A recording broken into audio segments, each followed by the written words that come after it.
Kami dari kelompok 8.1 yang beranggotakan saya sendiri, yaitu Aditya Fahmi, Samil Alfarizi, Adi Satria, Rizky Fatur, dan Raihan, akan mempresentasikan topik tentang konsep dan urgensi demokrasi yang bersumber dari Pancasila.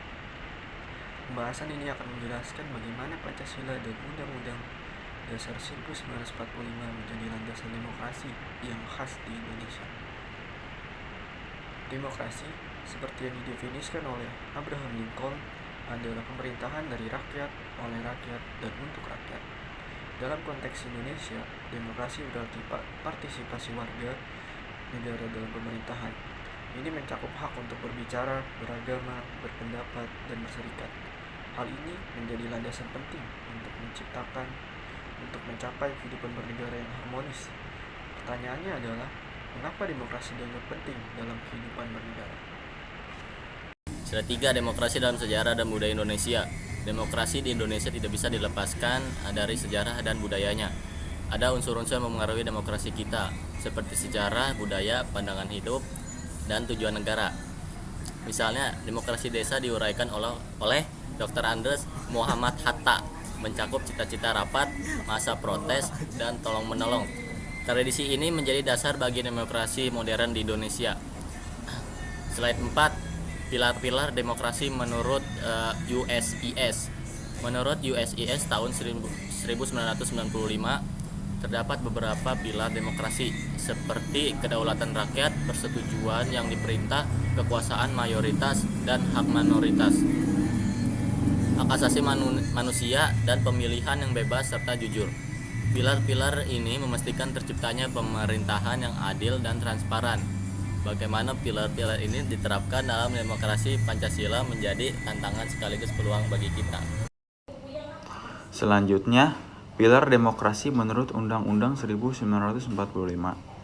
Demokrasi di Indonesia memiliki ciri khas yang merujuk pada 10 pilar demokrasi konstitusional, seperti demokrasi berketuhanan yang Maha Esa, demokrasi dengan kecerdasan, demokrasi berkedaulatan rakyat, dan demokrasi dengan kemakmuran. Pilar-pilar ini tidak hanya menjamin kedaulatan rakyat, tetapi juga mengedepankan keadilan sosial dengan tujuan utama. Selanjutnya, demokrasi Indonesia berbasis Pancasila. Demokrasi Pancasila memiliki prinsip khusus yang didasarkan pada nilai-nilai Pancasila menurut Budiarjo 2008. Demokrasi ini terus berkembang dalam kerangka Undang-Undang NKRI 1945. Nilai-nilai seperti keadilan, kebersamaan, dan kesejahteraan menjadi dasar utama pelaksanaan demokrasi yang berorientasi pada karakter bangsa.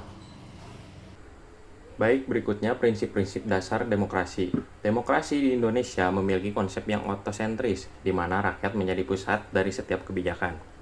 Demokrasi mencakup pelembagaan kebebasan yang terstruktur dalam praktek dan prosedur negara. Tradisi lokal seperti filosofi demokrasi dalam budaya Minangkabau dan Jawa menunjukkan bahwa demokrasi di Indonesia memiliki akar budaya yang kuat. Mengapa demokrasi? Tujuan utama demokrasi adalah mewujudkan kesejahteraan dan keadilan sosial. Dari sejarahnya yang berawal dari Yunani kuno hingga perkembangannya menjadi sistem yang inklusif. Demokrasi tetap relevan di Indonesia. Pertanyaan yang kita renungkan adalah bagaimana demokrasi dapat terus berkembang di tengah tantangan global.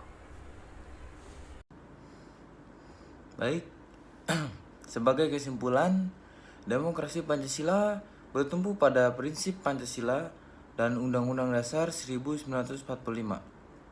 Demokrasi ini menjamin partisipasi dan kesejahteraan bagi seluruh rakyat, dan juga pilar-pilar demokrasi memberikan landasan yang kuat untuk mewujudkan negara yang sejahtera dan adil. Pemikiran terakhir yang perlu kita jawab adalah bagaimana kita dapat memperkuat demokrasi melalui pendidikan dan kesadaran bangsa. Demikian presentasi dari kami. Terima kasih atas perhatian dan waktunya. Kami membuka sesi diskusi untuk pertanyaan atau tanggapan dari teman-teman sekalian.